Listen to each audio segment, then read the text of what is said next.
Today is June 11th, and our moderator today is Suzanne from Vermont. Good morning, everybody. I will start by reading an excerpt from Science and Health by Mary Baker Eddy. Far be it from us, with thought or expression, to touch profanely the glorious record of the Bible, where alone we may gain the understanding of man's immortal basis, and meager were all earth's possessions, disinherited of the inspired page. But the understanding of Scripture is what we need to restore the harmony of being and gain its principle, the Father's house, where the prodigal returns and the perfection of man appears. That is beautiful. Thank you. That is. So, this morning, our topic is Abigail, one wise woman. And this is part one of two parts. So I have a few questions to get us going. This is 1 Samuel 25 in the lesson this week. And shall I just start with the questions? We don't need to read 1 Samuel 25, do we? No, that was our assignment. All righty. So the first question is briefly describe the situation in biblical times leading up to the story of Nabal and Abigail in 1 Samuel 25. So give us some context.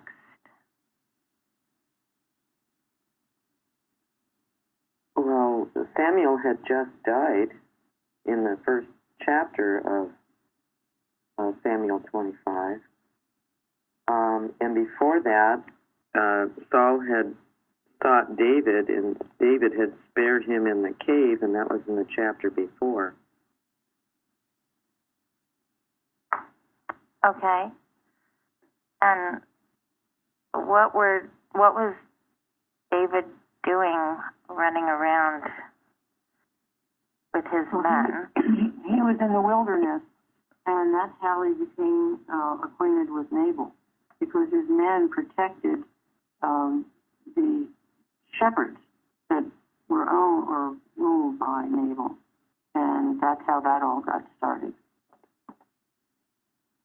Yeah, he was really running for his life. I mean, Saul was out to kill him. Saul had become kind of a madman, and with jealousy and envy because David had been so successful in the wars, and everyone loved him so. And the hugely important point here is that David did not, as was mentioned, lay a hand on Saul when he had the opportunity to kill him. He did not. He respected who and what he was, even though at that time he was not really totally in his right mind. But and as we've talked about before, David let God do the promoting. I mean, if Saul had been killed, David probably would have become king right away. But he waited. He did not soil his hands, so to speak, with murder and wrongdoing. He was highly principled, at least at this point in his life. But he was on the run from Saul. It's a perilous time for him. But he showed great restraint and great principle in doing what he did, especially when Saul would have killed him, but David kept escaping him. It's interesting. Oh, go ahead. It was interesting to me that David was rather playing his musical instrument to really help Saul, and yet the envy and jealousy and all of that overcame him, wanted to kill him instead. That it is interesting. David gave him no reason, but Yes, that's what happens, and that's what you have to be so careful of, the envy and jealousy. When it starts, you make sure you kill it, because it will turn you into just a soul, a madman. You become consumed with rage in a way for no real reason. You're seeing the person totally in a different light. I mean, someone helping you, and yet you're seeing him completely probably as someone you should kill. Yes. Yeah, what is that expression about it? If you want to, something about, you want to hurt someone, you express kindness to them, and like someone who is hating you, and it's like putting coals on their head. Kill them with kindness. Right. Yeah. There's another expression. You can only hurt the ones you love. Oh, right. But yeah, it shows the completely the insanity of the human mind. But you just can't rely on the human reason or emotions without turning to God. It's just so perilous. Yeah, it's another example of the human mind being a killer. It kills. That's what it does. That's all it knows to do. So even when it seems to be in a pleasant form, underneath, it's bubbling. And that's why you have to stay out of it. And if you stay out of it, even if people around you are in it, God will protect and take care of you. That really is the whole purpose of the Bible, to me, is to protect us. Yes. Shows a very fundamental point about the human mind. It thinks that the Christ mentality is crazy because it's seeing and judging from its own point of view. So that's something to be wary of. And obviously David was. The fact that he always escaped and came out showed that he was working with all he had to have that Christ mind, because otherwise, how could he have been saved? He was up against the king of Israel at that point in time. But even more than that, he also developed a reputation among the people. People know who he was and respected him. Thank you, and that's an important point, because today in the political arena, those people who are standing for God or for Christianity, what they say and do is twisted around to make people think that they are crazy. And you also know that's definitely true about Christian scientists. They'll twist it, they'll take a quote, or they will make it look like we are the crazy ones. It's a very important point. So that's exactly what the human mind will do. And sometimes I'm astounded when I watch and see how it works. But something to be very aware of and not naive to.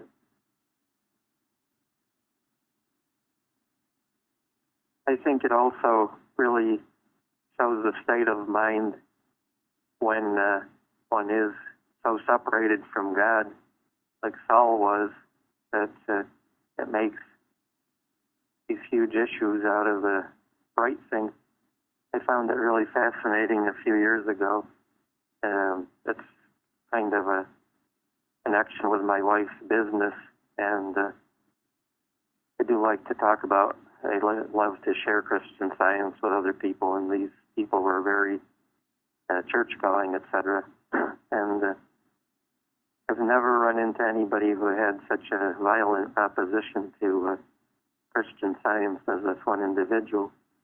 Now, many years later, I find out that he's been leading a very, very secret and perverted life, and it just really was astounding to me. So what do you think his opposition was to it then? Well, I think what it was that I don't even know that he knows anything about Christian Science. I think it's just this natural anger and opposition that Saul was showing, I mean, like everybody has said, there was no reason, and he should have embraced. It would have made for a wonderful kingdom if he had embraced David, included him, and it would have been a natural transfer of power. And so that's what I didn't understand at the time, was why this person would, I was just sharing a certain view of Christianity with a person who professed to be a Christian and was doing very immoral, cheating on his wife, et cetera, et cetera. And so it just, I don't know that he knew anything about Christian Science, because most people don't. But he was just naturally, violently opposed to it to a degree that I found quite shocking at the time. Well, the era in him knew that he would, that this would be his destroyer. Christian Science would be its destroyer, and that's what it was, and that's what handled him. And so it always will. Just as when Jesus was going to heal he was an insane man.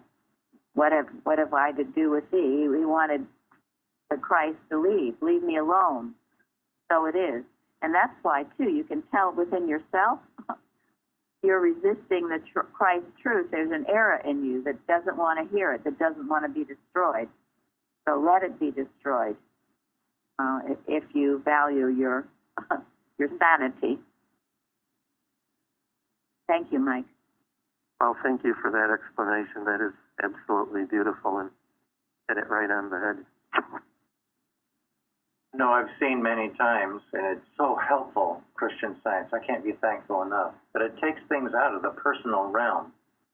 And evil itself fears exposure. But it's the one thing that is needed most. What a relief it is to be willing to have it all laid out on the table and let it be seen and move on forward, with God's power.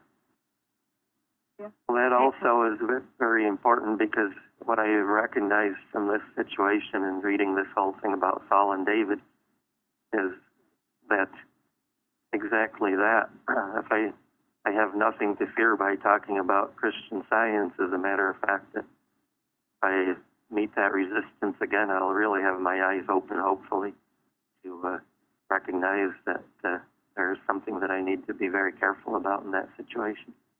Yes, good.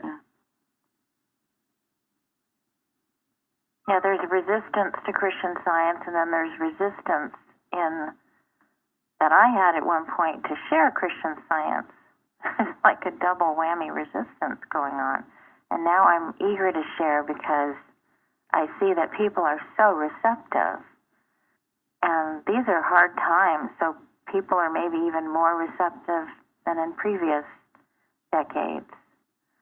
Because there's a lot of people out there who are desperate. Yeah, and I think Suzanne's doing a wonderful job everywhere she goes. She's sharing it, and it's been very effective, because she does it in a very loving, unnatural way.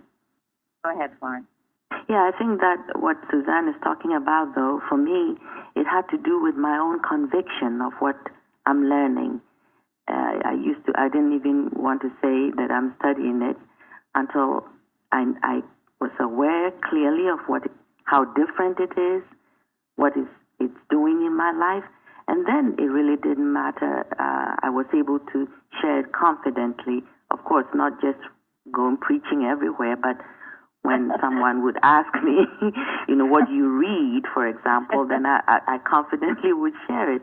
But in the beginning, I realized it was my own questioning, or maybe not questioning, but not so confident about what I was learning. That's excellent. Thank you. That's very true. Yeah.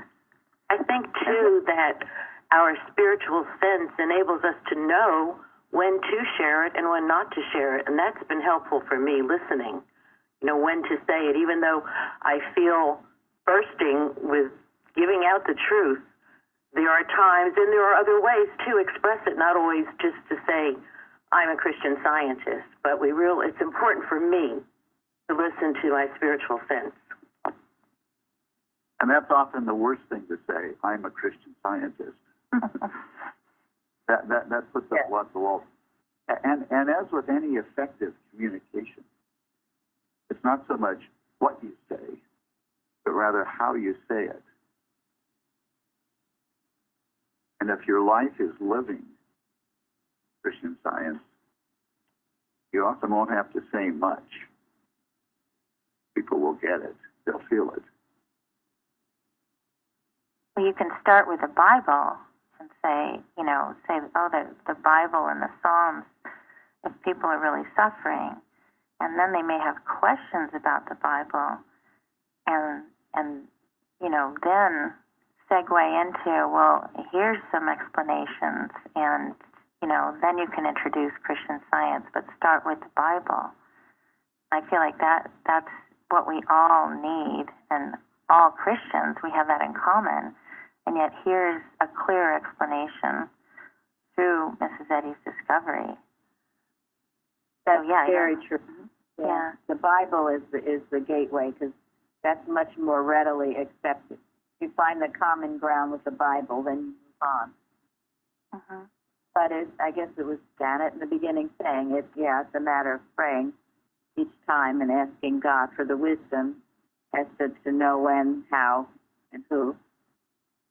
Yeah. Can I say something about the wilderness? I looked it up in the glossary. Of course, we all know what the wilderness experience is. And that's what David went through, and that's what Christ went through, and that's what all the people that had God given missions went through.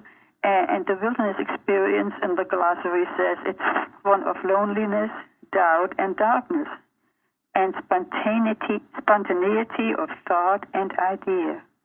The vestibule in which a material sense of things disappears and spiritual sense unfolds the great facts of existence. And we hear that so many times in our Bible lessons, the wilderness experience we all need to go through. Thank you very much, Sharon. Okay. Oh, all right. So let's go to the second question. What kind of a person is Abigail?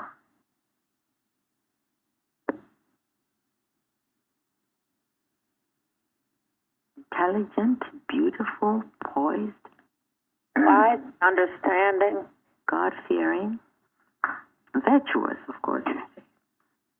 That her name signifies the joy of her father. Of strength and courage. She understood her place and acted with decisiveness and integrity. I like the fact that she was so trusted by her servant, and I think that's such a powerful quality you can have to build trust, because that means you, like you just said, to have integrity and honesty and consistency. She must be living a very beautiful life for people to feel safe and trust and turn to her and know that she was going to be the person of action and make the decision that would be best for them. She loved her servants, didn't she? Yes, exactly. And at the same time, she had huge moral courage. She had a sense of right and wrong that was invincible. I think she expressed all the qualities of God. She certainly expressed love. Yeah, and there's an example of living it. She lived it. She embodied it, imbibed it. Well, she tried to patch up a bad situation. She was alerted by her servants that David was coming with men to probably annihilate all of them, and so she acted quickly in trying to be a peacemaker between what her husband had done and or provoke and not having David come and kill them all. Well, and she didn't try to do it. She didn't try. She did it in a quite beautiful way. She demonstrated the victory, and she had the confidence of God. And she went herself. I mean, she herself went. She sent them ahead, but she said, I'm coming behind you. Yes. Yeah. I think it shows how much she must have had a great relationship with God to have that independent decision, of course, wisdom behind it, to do what she had to do at such an important time. Didn't consult anybody, but of course, God directing action. I thought it was fascinating that when the man heard the news of David's coming, he went right to her. No doubt she had had a reputation with her servants of trust and all of these other things that you talk about her. But the very fact that when the danger loomed up, they went right to her. We need some action, and we know you've got it. Got the answer.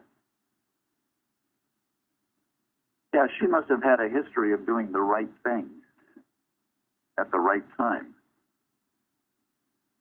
Because this definitely needed someone to do the right thing at the right time. And I think it was Suzanne on the forum saying that statement, be so instant in truth, error is always too late.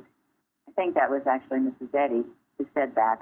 But she was so instant in truth, she defeated what might have been a terrible situation. She acted quickly and courageously. She didn't have to hum and haw over what she should do or weigh all the pros and cons as to what would happen if she did one thing or the other. She just moved as the hand of God led her.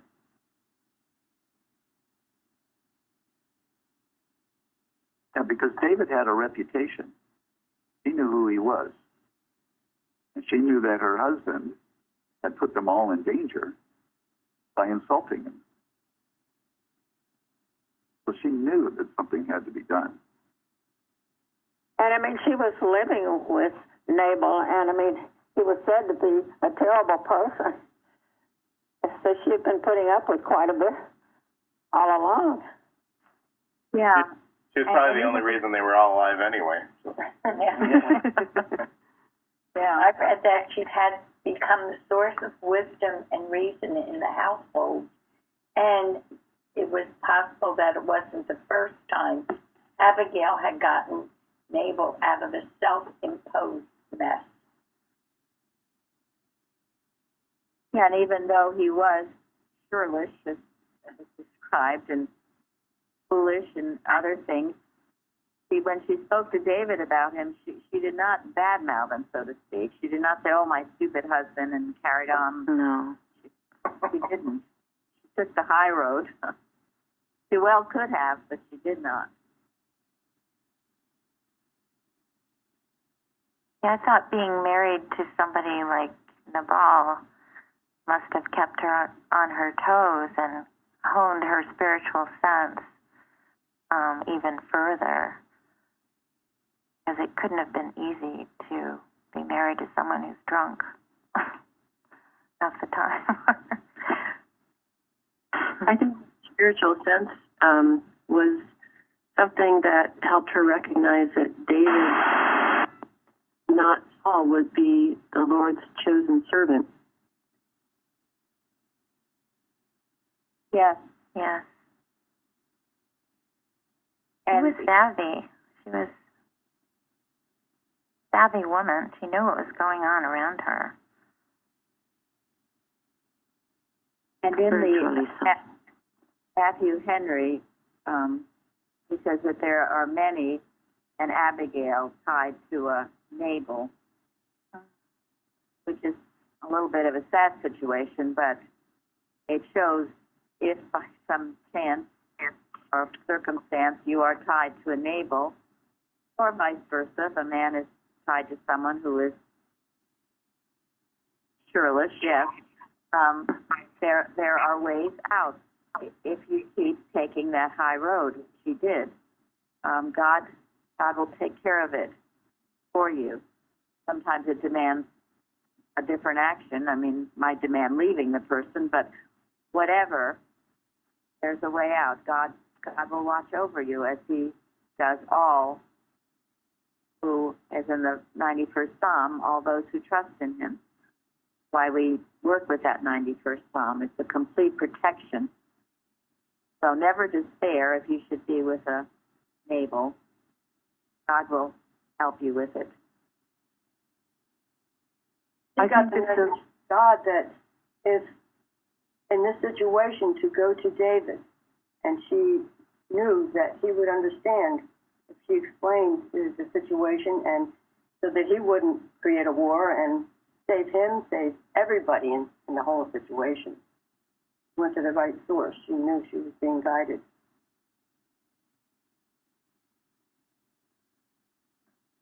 It gives us great hope in this political situation because we're kind of married to people who are governing us who aren't really following God's way. So it gives us a hope to, as long as we follow God's way, that this all can change for the better. Well, I guess that's the purpose of this subject of this lesson, is that our security is not in people or in isms. Our security is in God. And this was at a time when women didn't have rights, couldn't own property. They couldn't even choose who they married. In other words, she was selected for him. She probably didn't have a choice in the matter.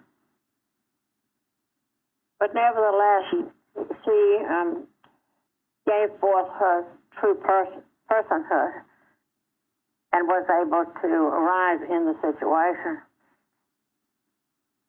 Yeah, she didn't react poorly to a bad situation. She rose up higher. Like Mary said, she took the high road. She didn't bitch and moan and complain and get really angry and upset about living with Nabal. Or she could have gotten a lot about him. Well, opposites, really. Interesting. That's a good point, too. She didn't run. She didn't run away from evil. She wasn't afraid of it. That's very good. Thank you. She ran toward it, didn't run from it. Just like David did with Goliath, ran right towards it. That's right. And overcame it. That's it. That's a hugely important point. If you feel air is pursuing you, you don't run from it, because it'll continue to chase you. If you turn around and face it, and you will prove its nothingness. But that takes courage.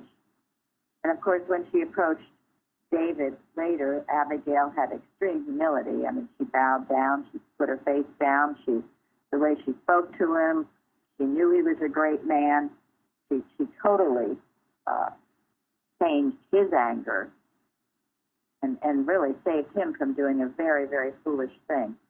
So the title, A Wise Woman, is well earned by Abigail.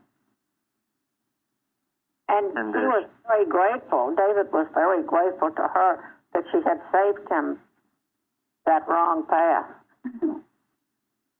Yeah, that was a beautiful thing to see. And well, maybe this will be for a later question, but there's a lot more to this. Yes, there is a lot more. And she remained loyal to her husband for all his errors, and just like we stay loyal to our country. Thank you, Mike. Those are good parallels, and that is a comforting thought. That we have to tie our politicians to people who are not doing as they should. But that doesn't mean that God's not with us, and His hand isn't on this country and on all countries and all nations if we earnestly turn to Him. She did express, as we've read in the lesson this week, the masculine and feminine qualities, her completeness. And that's, I believe, why she was able to do that. She was so in tune to God that she had no fear. Thank you. That's a very good point. Yes, very good. She wasn't a submissive little woman. Not at all. She expressed all the qualities of God, and that is a major thrust of this whole lesson. You can embrace all the qualities, not be one-sided. She was brave and yet humble. She had so many amazing qualities to balance out her husband, who was so different from her. Shall we go on to the next question? Before you go on, I wanted to say that this reminded me so much of being willing to be in the wilderness, knowing that God will protect, no matter what our wilderness is. Yeah. Oh, that's true. And most times we find ourselves in the wilderness, we feel we don't have a choice about it, but it's good to know that God, I make my bed in hell, God is with you everywhere, whatever the situation.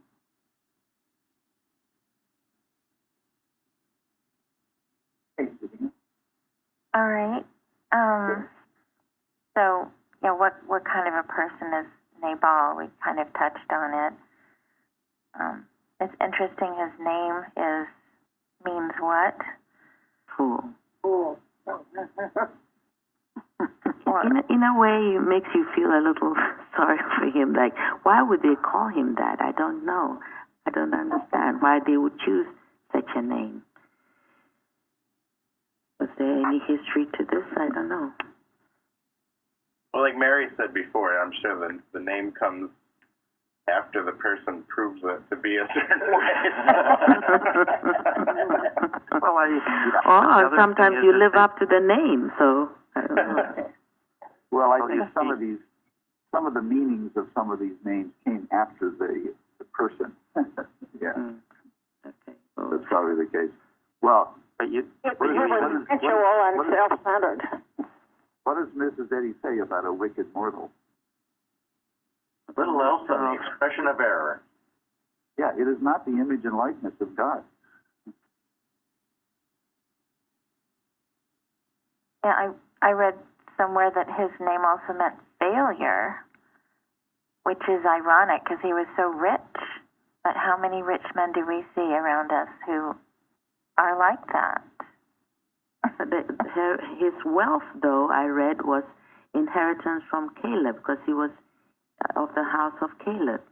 So it wasn't entirely his, doing to become so wealthy. He inherited it.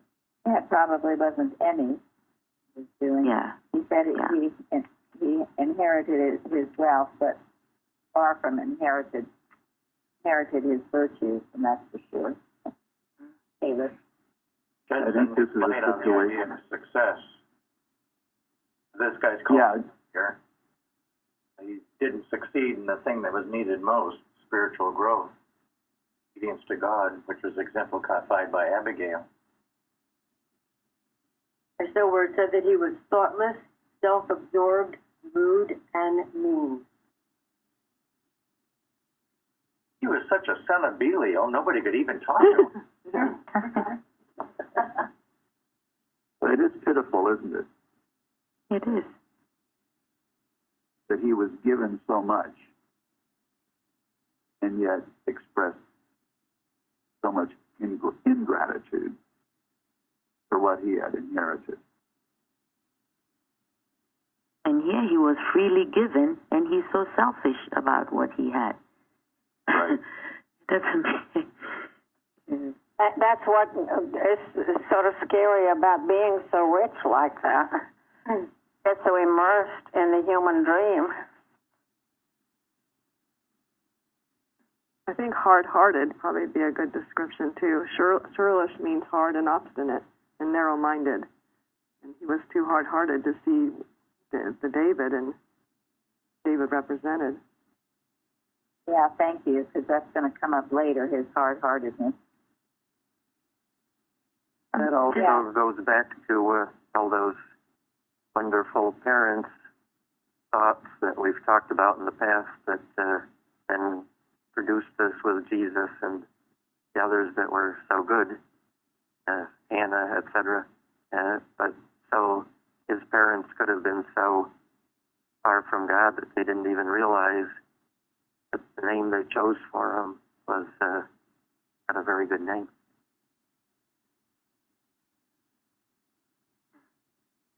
Reminds me of the time earlier in one of our talks where it was said that being willful actually blinds one.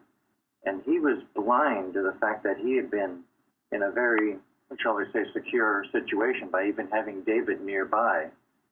They were in a part of the country where there were a lot of Ishmaelites, and their lifestyle is to raid and plunder people.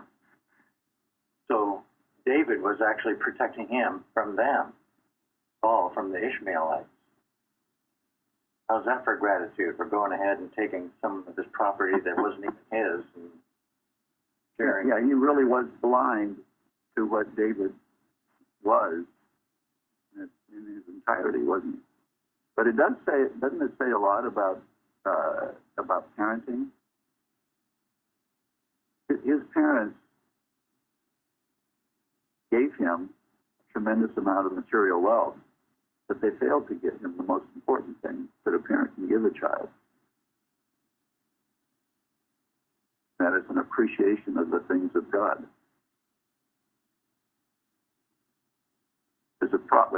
It's proverbial, isn't it? A fool and his money, or what?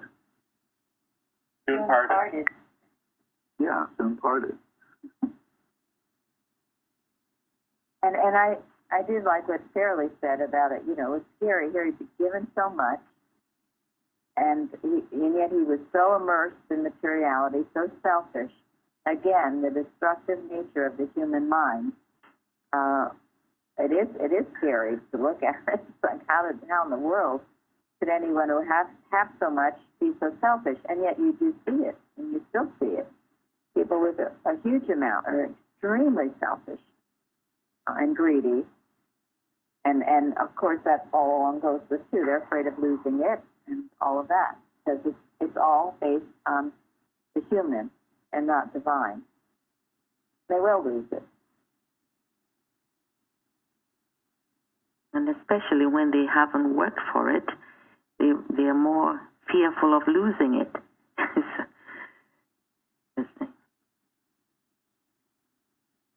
Well, that's right. Because someone who earns what they have has a much greater appreciation for what it takes to earn it. And they know it's not luck or accident.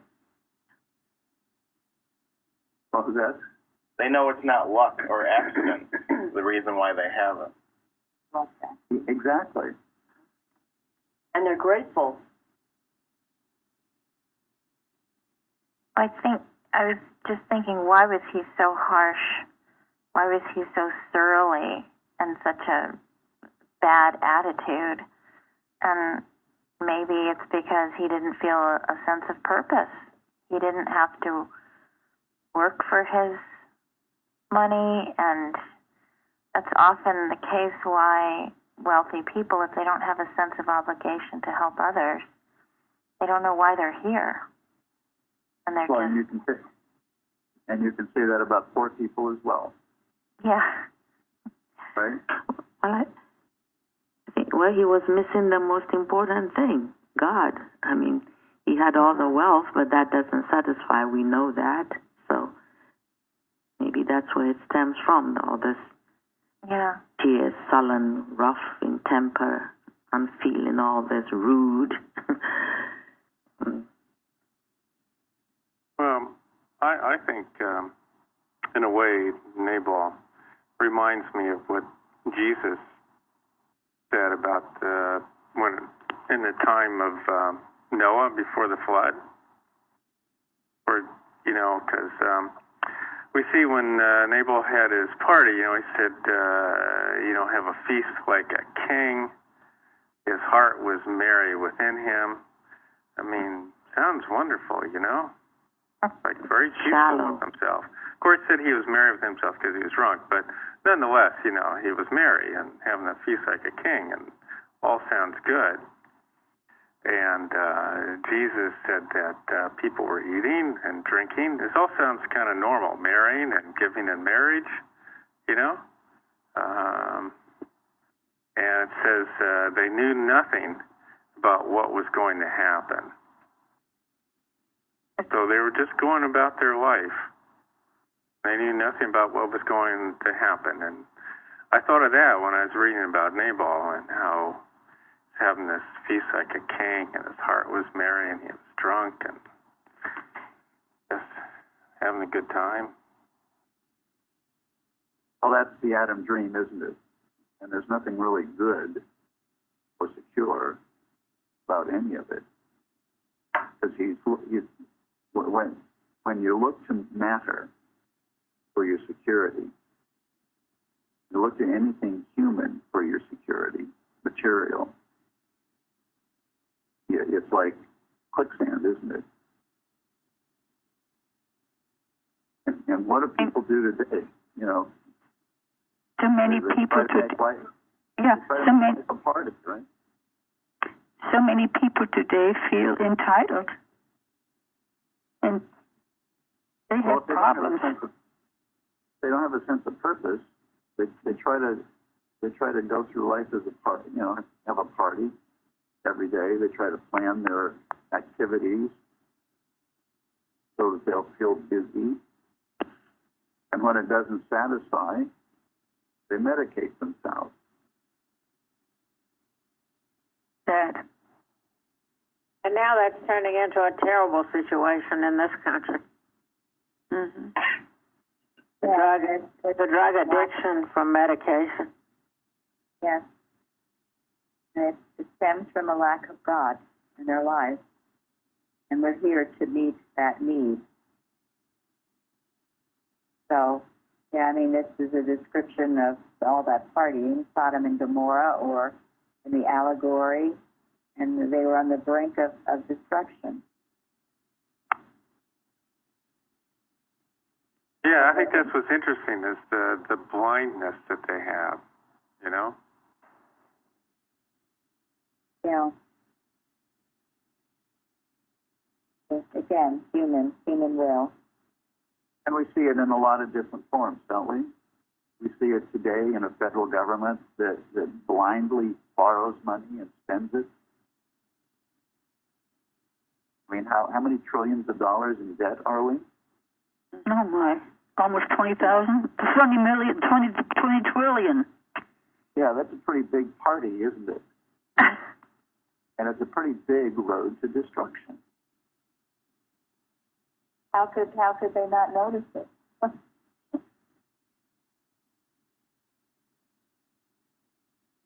Well, perhaps it's all that alone shows there's something drastically wrong. And but again, the answer's not in politics. It's in the work that we do and getting back to the biblical principles. If we make sure we're not in debt and that we owe no man nothing and that we live our lives the best we can, that will help heal this nation and other nations. Okay, anything more on Nabal?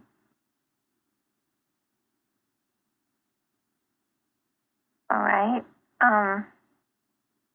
We can go on to the next question, which was, what was David's situation? I think that meaning when I'm sorry, can I interrupt? Yes. I'm just saying, before we leave Nabal, I mean, from what I said, if you think about it, you know, with the flood came very quickly, and then with the story with Nabal, I mean, when Abigail told him about what went on, and his heart died and became a stone. I mean, that all of it came very quickly, you know? So, he was prepared, you know, materially, and he had a lot of wealth, but he wasn't prepared spiritually. That's sort of what it tells me, you know? That's very important. Right. But he thought he was as secure as he could get. And yet he was totally insecure. Yeah. And how quickly it happened. How quickly it happened. And we saw that with 9/11 in this area. You know, a lot of very wealthy people in this area who had jobs at the trade center and Everything seemed to be just going really good, and boom. And when that boom came, my understanding is there's increase of people going to church and that sort of thing. But again, how long does that last? Things get back to normal. And the Bible talks about it. It comes upon you suddenly, without warning, although that's not true. There's a lot of warning. You're just so blinded, as we've talked about, you don't hear or feel or see the warnings. The warnings are happening. That's why it's important to be very sensitive to those warnings individually, as best we can do. We see them as in a nation too, and we have not heeded the warnings, and we need to. Thank you, Tom.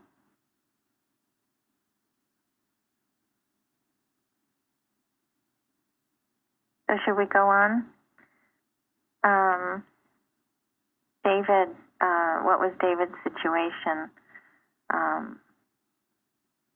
when he approached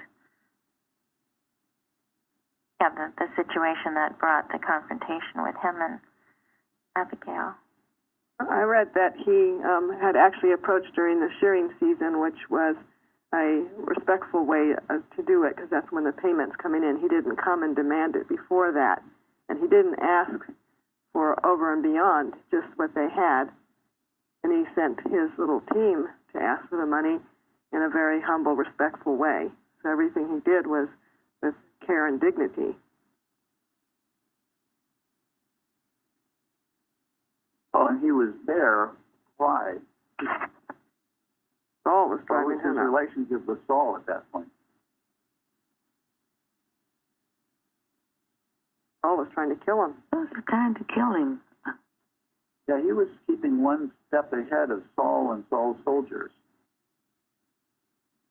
He was like a man without a country. He was being hunted. Yeah, he was on the wandering. He was wandering because of that.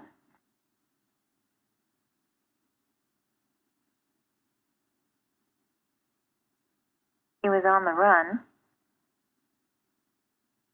Yeah, and it was interesting to see how he approached him with such great respect and love, as I believe Linda said, and humility, appealed to him in a very loving manner, not in an arrogant, you owe me this, or nothing like that at all. And in a way, he did owe him, because he had protected Nabal's shepherds and flocks. The way, though, he turned, Go ahead. the way he was going to do to Nabal, what Saul was doing to him, though, which was fascinating to me to see how he let other things get in the way until Abigail set him straight. Nabal's men referred to David as men as a wall. They were a wall to us, both day and night, or night and day. All the time we were with them, keeping the sheep. He referred to them as a wall of protection. I mean, the people, the shepherds. Yeah. The other thing I about think it's a little... when you think about the fact that he's on the move, well, he and his group are pretty much like in survival mode. And but he didn't take from Nabal when Nabal had plenty. He didn't do any stealing, even though he was in a mode where he was like, what do we got to do to live and keep moving? Yeah, that's true. He could have very easily stolen or taken from Nabal, but he didn't. And he totally gave to Nabal respect that Nabal should have given to him. What were you going to say, Florence? No, I just didn't see the similarity with Saul and David and David's reaction to Nabal, because, I mean, here's Nabal saying, I don't even know this man. I mean, it's like the being in him, and I don't know. I mean, on I would be angry too. I don't think it's the same. Well, I'm not I saying don't it's see. It's not exactly. No, I understand. It's not I'm exactly just making... leading up. Mm-hmm. I'm just saying that the reaction then shouldn't be to retaliate in that fashion, because that's why he was on the run, was because he wasn't appreciated. David wasn't appreciated and given his due respect by Saul. Paul even called him a servant and really insulted him. And Paul knew who he was, I think. At least knew that he was anointed, but he purposely insulted him twice. Yeah. Right. And I'm not defending Nabal. I'm just saying that it wasn't going to be just Nabal that suffered if David Oh, didn't. No, I was actually not referencing to you. I was referencing to what Florence was saying. Right. No. That's all I'm saying is that Nabal wasn't going to be the only one that suffered. It was going to be everybody. I agree, absolutely. Yeah. That was my only connection. I mean, it's so many, and I see myself doing it all the time. I say to my daughter not to do this, and she tells me I'm a hypocrite, and I say, well, you know what, you're right. Because you fell, right? Well, we all do. I mean, I agree with Florence. It would be very hard to not react to that insult. Yeah, this shows what a tough spot David was in, doesn't it? Here he was, basically acknowledged by a lot of people as the rightful heir to the throne, to the, king. And yet the current king didn't like that because it was a threat to him. So he was, he probably wasn't sure who was supporting him or who was supporting Saul. And he had to be on the run. He had to be on the run, and yet he loved his nation. He was anointed by God to be king of this nation. And he loved these people. And yet, it was a time when, there were a lot of thieving and plundering and wars going on around them, and they had to be ready to destroy error, to destroy evil, if necessary. So he tested them all. He came in a peaceful way, asked for something that Nepal could easily have given him.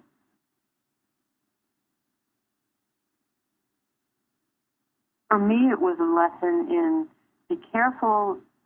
Here he was in the wilderness, waiting on God, so patiently, approaching Nabal, and then Nabal set him off. Be careful you don't let people set you off and take you off your trust in God. That's very true. That's a good point. He was watching so diligently, doing everything right, and boy, he went off like a firecracker. And if he had done what he was out to do, it would have been a pretty ugly bloodbath. He was mad. So, and that wouldn't have been good. It's understandable, and I wouldn't compare it to Saul necessarily. Yeah, but it that's the thing. You can be marching along so carefully, praying, and then something comes up that just really gets you close. And then all that you did goes out the window. Yeah. I remember our statement. Error comes tailor-made, just what will set you off. Mm-hmm.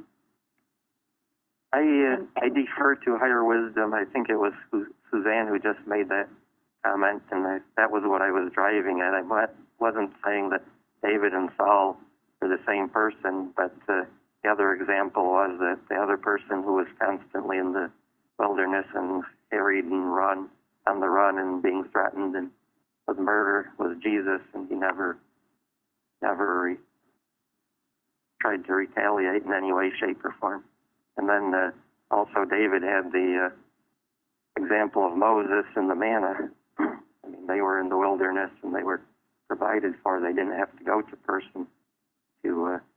That's all I was trying to say was that it was an overreaction to situation that he himself was experiencing. You're definitely right. Mrs. Eddy never went there either, nor Christ Jesus, and that's the ultimate example. You can really blow it all your work. He was so careful in all his dealings and the way he treated everyone, and that's probably set him up even more so. He was very self-righteous about the way he acted.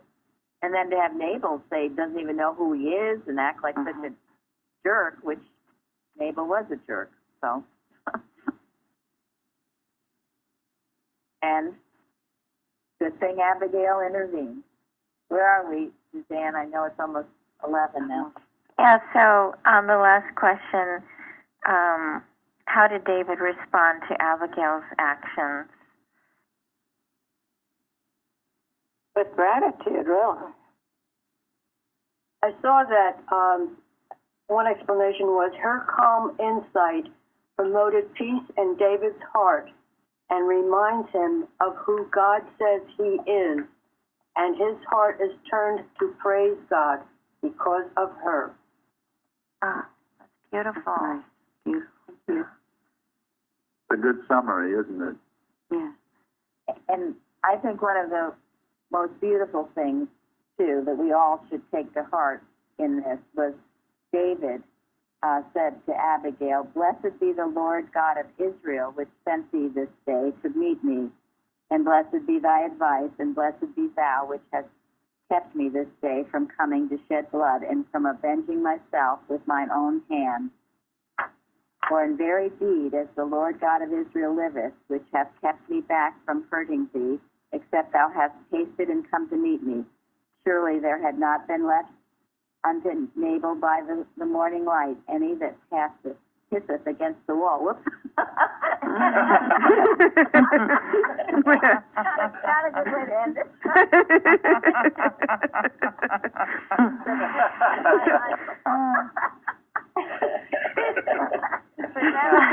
Against the wall.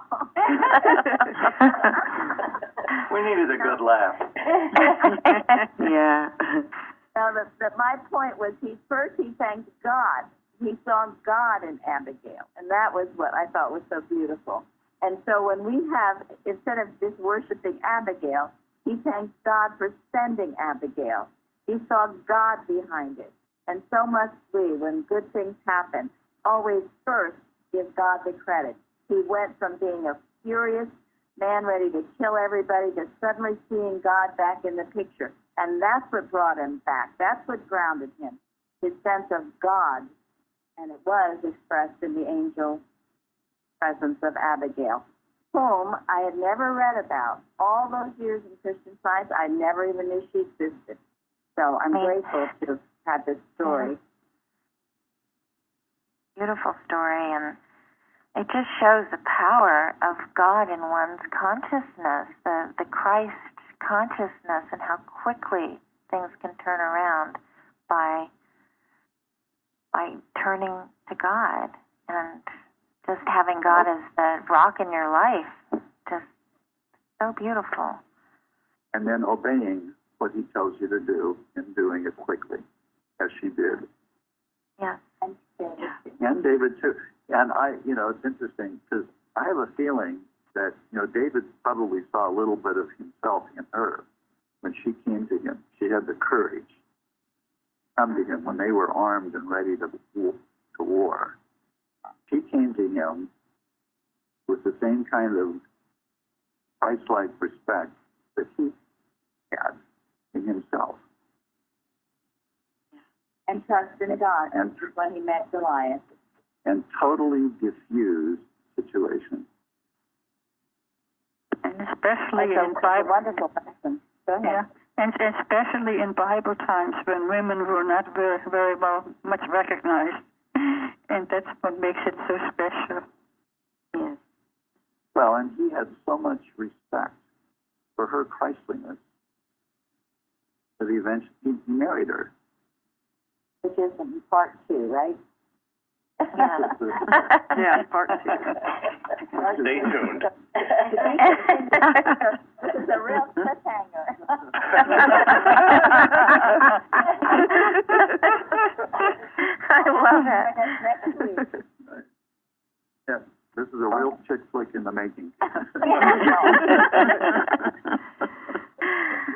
Well, okay, thank you very much, Suzanne. Oh, Suzanne, thank you so much. Yes, thank you so much. Thank you all. Thank you.